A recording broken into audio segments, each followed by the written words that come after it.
ద్వారా రైతాంగానికి ఆ రోజు ఎన్నికల్లో ఇచ్చినటువంటి మాట ప్రకారం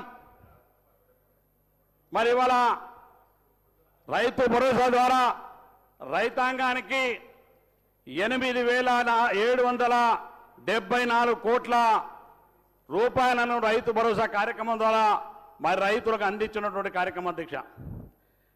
రైతులకు ఇవాళ ఎకరానికి 6,000 చొప్పున ఇచ్చేటువంటి కార్యక్రమాన్ని ఇవాళ రైతు భరోసా కార్యక్రమాన్ని ఈ శాసనసభ ద్వారా మరి ఇవాళ గౌరవ ముఖ్యమంత్రి గారికి అదేవిధంగా డిప్యూటీ సీఎం గారికి ఆర్థిక మంత్రి గారికి ధన్యవాదాలు తెలియజేస్తున్నాం. అదే వ్యవసాయ శాఖ మంత్రి గారికి కూడా అధ్యక్ష.